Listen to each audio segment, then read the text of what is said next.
welcome to Limitless, the show that brings you love and inspiration on a Saturday morning. And of course, today we have a fabulous show for you. It's quite different from what we've been having recently. We've got an author on the show, and she will be talking to us about a really intriguing subject. Now, my guest today is a qualified cognitive behavioral therapy coach and mentor. She founded Kinero, a social enterprise that delivers support programs designed to help people facing challenging situations. In 2016, she won the Women's Social Enterprise Awards. So please make welcome to my guest, author of the book entitled Embrace Your Why, Maria Morgan. Welcome, welcome, welcome. Hi, Maria. Same name. How are you doing? doing? Right? My name. Isn't it the best name in the world? It is. After Jesus, of course. Yes, it's Mary, so. Oh, wow. You know, I've got this new look, Maria. I don't know, what do you think about it? Good, I like it. Yeah, yes, very nice. You're looking fabulous yourself. Oh, thank you very much. Yeah. Now, let's see how we can get into this. Now, you wrote this book. It's so interesting. And I couldn't put it down. I read the whole thing and I thought, wow, this is absolutely amazing. And, you know, it's the embracing of your why. Now, why is a subject in itself that people are constantly talking about. They think they know about it. But then we have people who are confused, losing direction, lack of purpose. Tell me, what was it that actually inspired you to write this book, and where did you see there was a need in society? Yeah, why has always been a word that intrigued me and that I think about regularly. Yeah. And especially in the space of leadership. When you are leading, what I found is that it's really important as a leader to understand why you are doing what you're doing, because you're not only leading yourself, you're leading other people.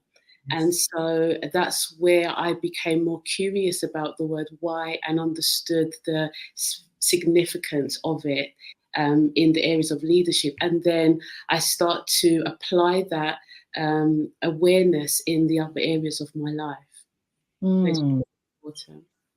Yeah. Now, of course, you know, I read the beginning of your book where you spoke about some of the limitations that you faced as a young woman, as a young girl. And of course, you know, to have a teacher or have anybody in authority over you to say something negative that could actually affect your self-esteem. Let's start with just that. Is devastating. And of course, you have now overcome all of that and actually written a book despite being told that you would never be able to write a book. Now, did you always want to be a writer? Well, I from an early age, I knew what I wanted to do, and I couldn't put a name on it, but I knew it was something about supporting people and developing programs and support services for the community. And obviously I was young, and I remember praying at a young age that, God, I really want to do something that is going to make a difference. Yes. And I was praying that from a very young age, and I really didn't know why. It's just I had this desire. Yeah. But I also was interested in writing. I wanted to write, but I found school very challenging and difficult, and I went through a lot in terms of bullying and being able to academically achieve what my peers were achieving. So I went through a bit of a rough time at school. And like what you said, you know, your teachers, you're hoping that they will at least have some sort of encouragement or belief in you. And then to come across that was challenging. But I had a great teacher. One I remember, but it was challenging for me. Yeah, it can actually, it can be the root of rebellion when you have, you know, a God-given sort of vision in your heart. You can't articulate it, but you just know that you know because God has given you that, you know. Yeah. And then somebody who you respect shatters it.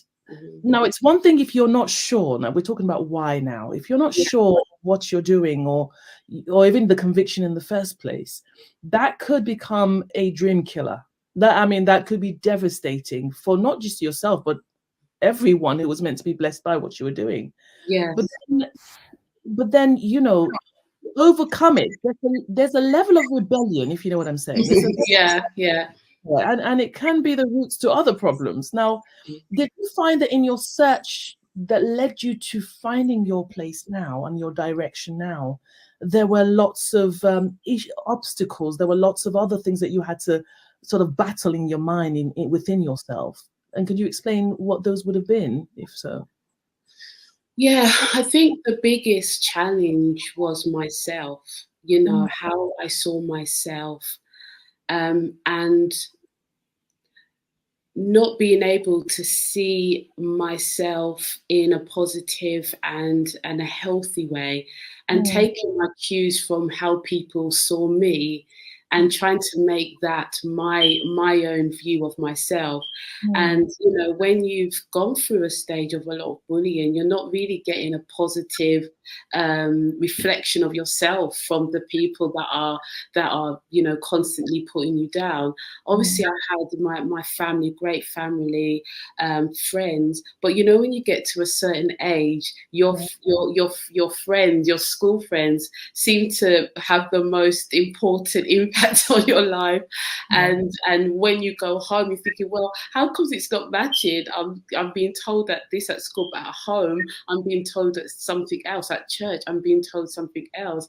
And I had to go through that journey of, and that's through when I really was 15. I gave my life to the Lord. I've always grew up in church, but to seek to meaningfully and have that experience with God that began to change my mindset, to think, actually, this is what He says about me, that I am beautifully and wonderfully made, that He has got a plan for me, and all of that, and then begin to accept that was a big journey for me. Because you can hear these things, but to go through the journey of accepting it and then living it and believing it is yeah. another story. Yeah. Oh, most definitely. So when did you discover that you could write? Wow, that's such a good question. When I started to become more confident in myself, and I think it was through actually when I went to university.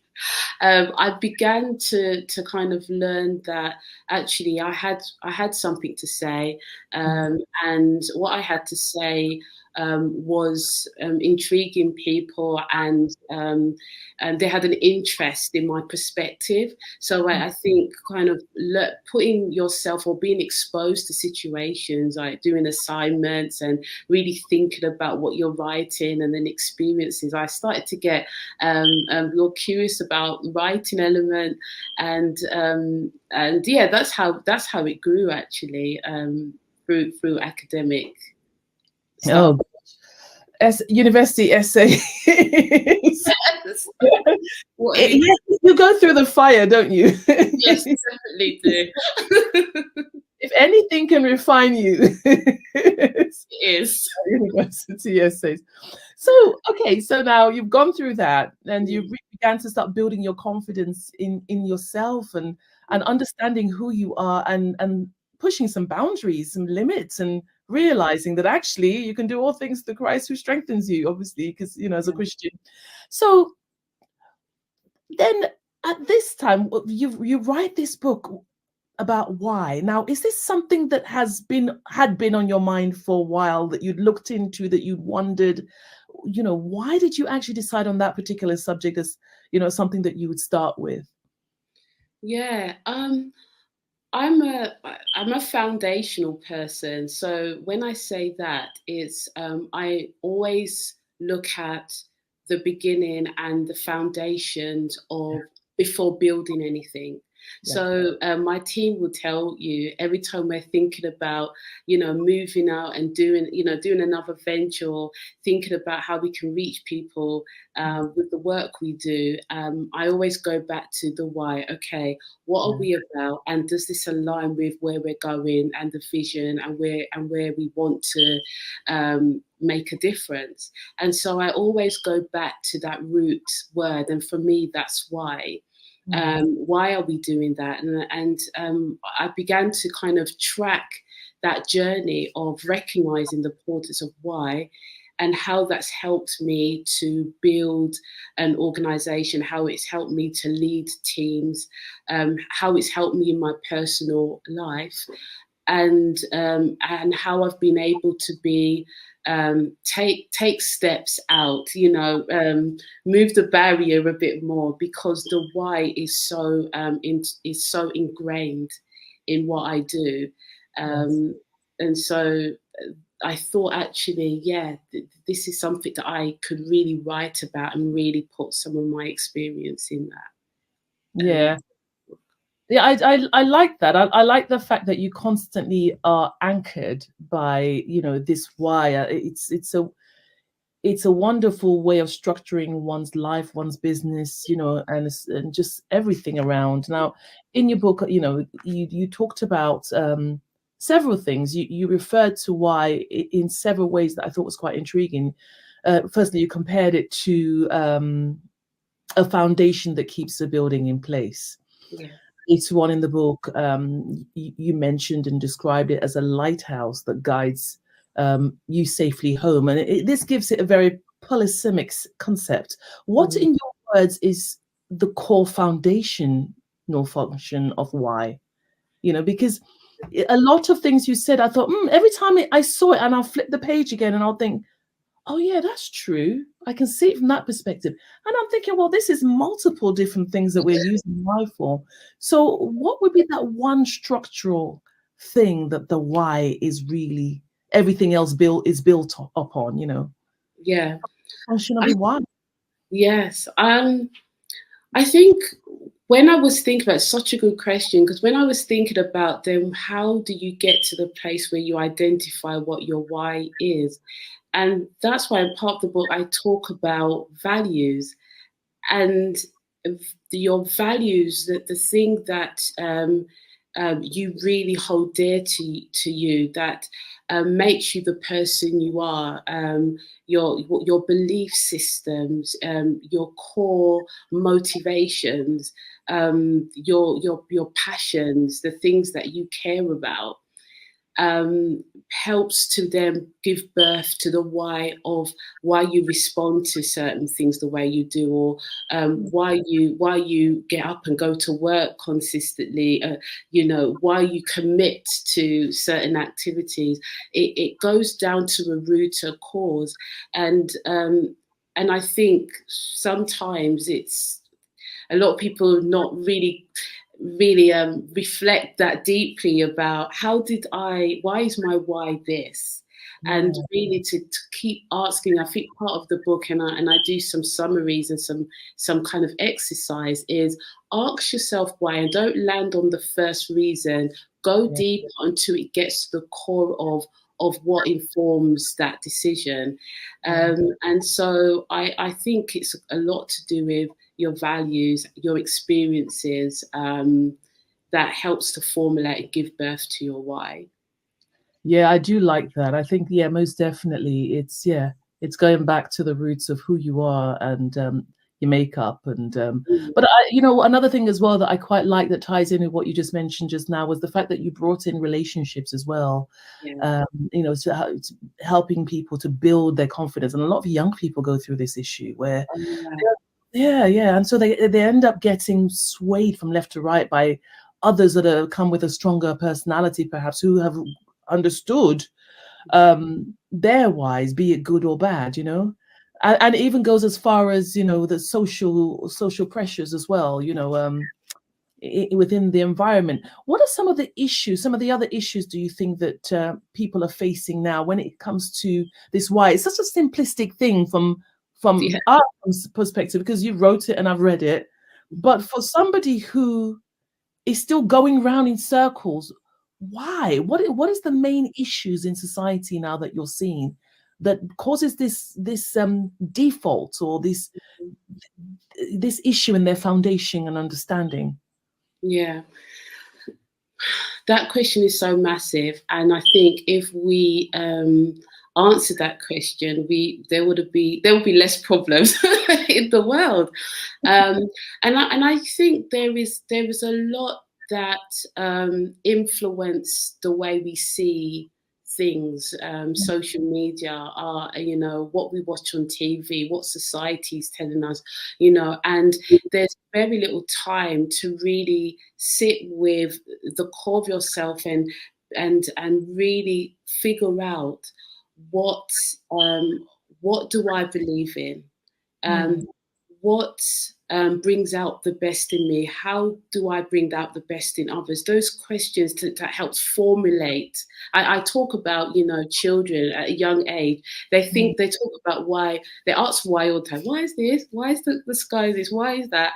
And that is for them to begin to understand themselves in the world.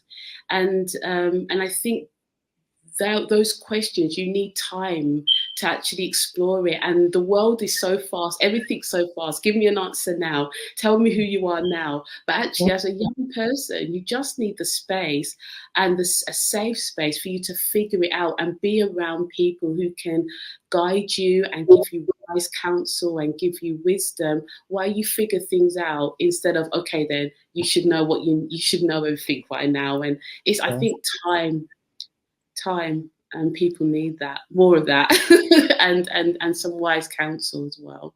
Yeah, I've always thought to myself that young people need time to be bored, because through boredom you're forced to think. But with so much distractions in this world, there's just not enough time to even be bored enough to have that solitude to reflect and to understand and to analyze, and none of that. The creativity comes from the still moments, isn't it? Yeah, definitely.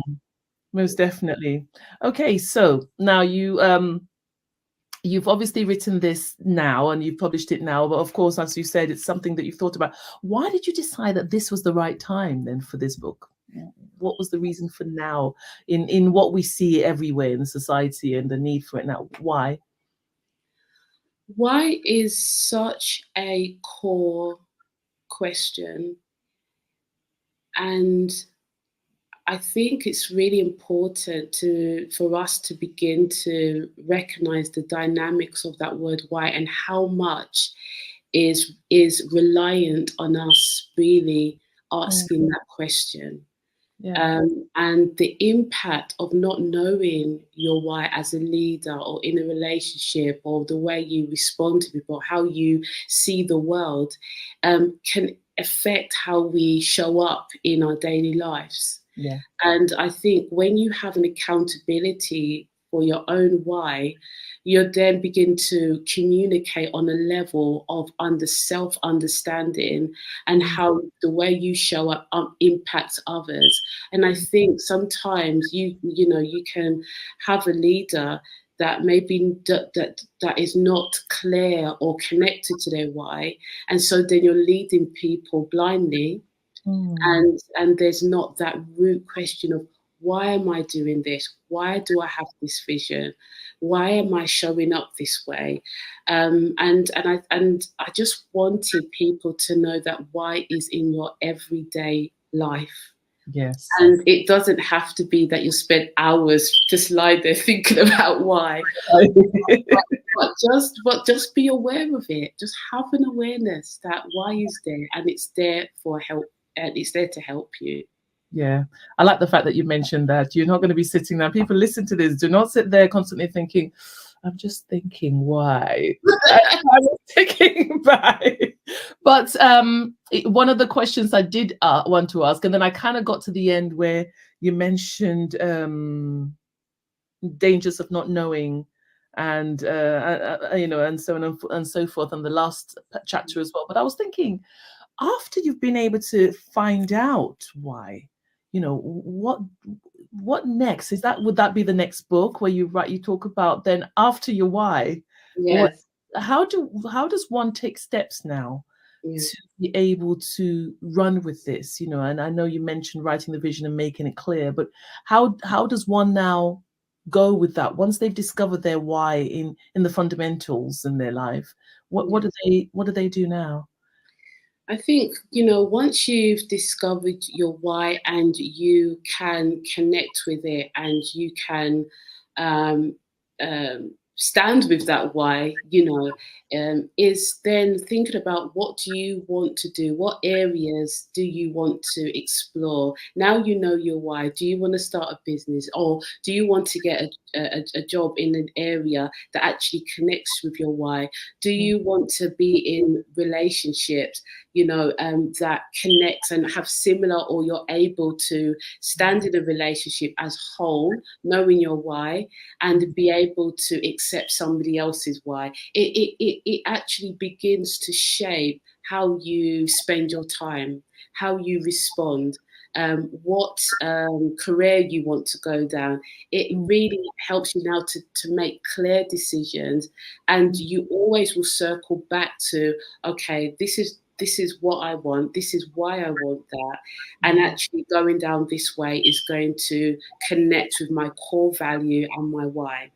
So I think that's how I see the next stage, is really now making decisions that reflects that. Yeah. And, sometimes people, might say, well, it's easier to say than do it, because there are issues of fear, as to, can I, once you've found out what you want to do, i.e. start a business, that often is something that causes a lot of fear in people, because then they think, oh yeah, but can I do it though? Can I, now that I know what I should, or what I want to passionately, want to be able to do as a way of expressing myself, or expressing what God has given me, or what I just feel like I should be doing. It's overcoming the fear and doing it. And I like the fact that you've put some chapter summaries at the end, and just reflective activities that people can actually go and, that maybe by the time they finish doing that, the fear would be the next question that one needs to perhaps ask. Why are you afraid? Yeah, exactly. And I think that would be something that I would like to ask you, because fear is something that we all have experienced. And with your background and your situation, and then becoming an overcomer in this way, now actually doing the thing that, was one of the barriers in your life.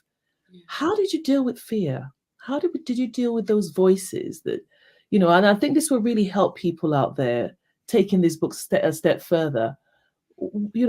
How did you overcome that? How did you fight the fears and overcome the limitations?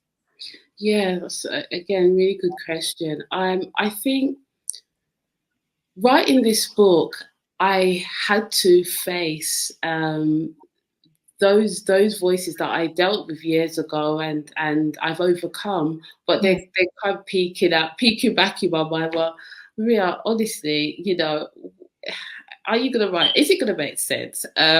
You know, um, is it really gonna connect with people? Have you really got something to say? And is it gonna flow? Is the sentences gonna flow? All of those things. And that part of me wanted to run away, like, to come on the radio station, to go on all of my platforms and promote this book. It was going against all the things that I just wanted to run and hide, and like, oh, I've done it, okay, then put it aside. Yeah. But I know why. I know why those thoughts came into my mind. I know where they come from, and because I know where they come from, it's I'm able to speak to that and say, look, I know where you're coming from, but I've overcome, and I am going to move forward, because I believe I have a message, because I know my why. Yes. So I'm able to face those fears. They're there, but face it, because I know the root of it. Yes. We're not made with fear. Fear is not part of who we are, but we feel it in the fallen world. And this book is, to ask that question, even about your fears.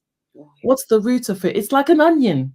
Yes. There's so many layers, and people want to hide, don't they? They want to hide the problems because it's painful. They don't want to deal with it. Even in relationships, nobody wants to peel it back and find out what was the root of these problems, because the root of the problem could be, we're not meant to be together.